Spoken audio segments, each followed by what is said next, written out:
When the West sanctioned Russia, they thought they were bleeding the beast. They froze the oligarchs' yachts, locked the banks, and cut off trade. But something strange happened. Instead of collapsing, Russia's economy adapted, evolved, and grew richer in the shadows. This is the untold story of how sanctions meant to weaken Moscow became the fuel for a shadow empire that now sustains Vladimir Putin's war and his power. February 2022. Russia invades Ukraine. Within days, the US, the EU, and their allies unleashed the harshest economic assault in modern history. Over 16,000 sanctions target everything from Russian oil and gas to banking systems like SWIFT. The ruble crashes. Foreign companies flee in a mass exodus. Western analysts were confident, with some predicting Russia will go bankrupt within months. But they missed a crucial detail. The Kremlin had been preparing for this moment for years. Putin's economists already had a plan, an alternative global pipeline of money, minerals, and middlemen. When the West closed its doors, Moscow simply opened new ones in Beijing, Delhi, Dubai, and the stage was set for an economic showdown unlike any other. Before the war, Europe was Russia's biggest customer, buying more than half of its oil and gas. After the sanctions, that trade collapsed almost overnight. But Putin didn't stop selling. He just changed how he sold. Enter the Shadow Fleet, a vast, untraceable armada of aging tankers moving Russian crude through hidden routes. The oil was often rebranded as Latvian blend, Malaysian crude, or simply unknown origin. Billions of dollars flowed through shell companies in Singapore, Hong Kong, and the UAE. While Europe boasted about cutting its imports, Russian oil quietly found new, thirsty buyers in India and China. Yes, it was sold at a discount, but the volumes were so massive that Russia's total revenue actually increased. By 2024, Russia's oil profits were higher than they were before the war. The sanctions hadn't choked the empire. They had just forced it underground. Western economists also expected Russia's currency, the ruble, to collapse into dust. Instead, it became one of the best-performing currencies of 2023. How was this possible? Because Putin had been building what experts now call Fortress Russia. He made a bold move, demanding that all gas exports to so-called unfriendly countries be paid for in rubles. He then froze the movement of foreign capital, trapping it inside the country.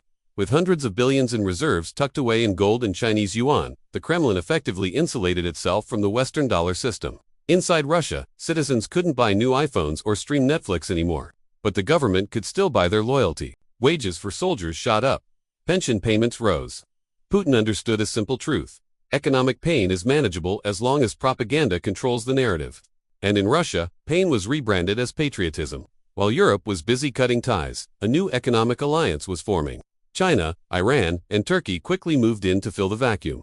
Factories in Shenzhen and Ankara began re-exporting banned, Western goods microchips, car parts, even components for drones disguised as civilian products. Countries like Kazakhstan and Armenia became unexpected economic boomtowns. They started importing record amounts of European electronics, and miraculously, those same goods would appear just days later in Russian markets. This wasn't random chance. It was a sophisticated sanctions bypass network coordinated, state-approved, and highly profitable. The West had closed its ports, but the East simply opened new corridors. And while the ruble flowed east, the dollars kept coming west, flowing through the black markets of energy and gold.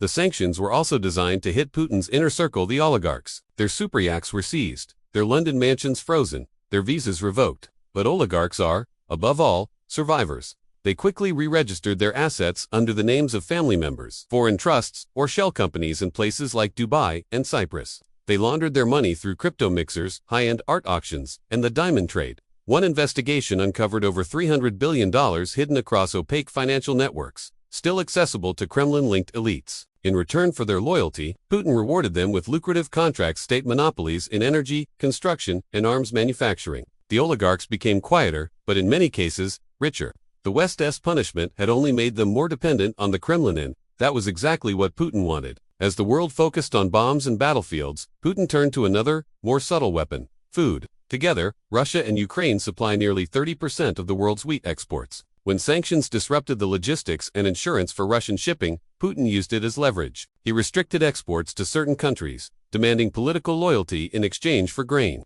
Nations in Africa and the Middle East, facing famine-level shortages, suddenly found themselves having to negotiate directly with Moscow.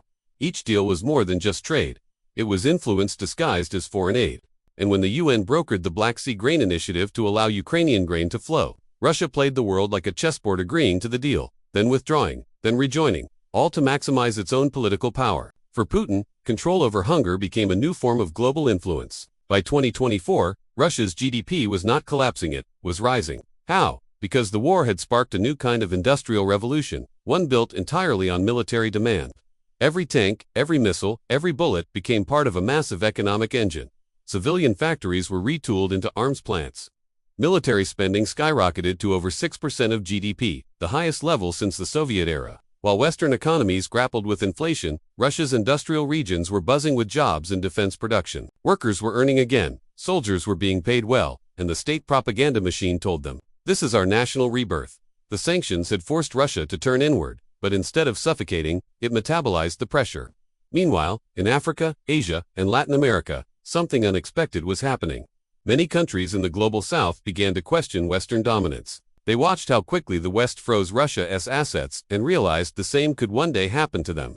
So, they started cutting new deals in rubles, yuan, and rupees. The BRICS alliance expanded.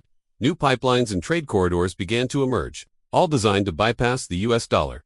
Putin skillfully positioned Russia as the champion of an anti-sanctions world. From Mali to Myanmar, from Venezuela to Vietnam, Moscow's shadow economy became a model for defiance. The message was clear. You can isolate a country that is busy building its own global system. To understand how Russia survived, you have to understand Putin himself. He spent decades studying the fall of the Soviet Union, and he learned that it wasn't bombs that brought it down, but economic collapse. So, when the West tried to repeat that strategy, Putin flipped the script. He decentralized power into the hands of loyal oligarchs. He hid assets offshore. He diversified his currency reserves, and he invested heavily in domestic agriculture and weapons production. Every sanction became a test, and with each test, his system grew more immune.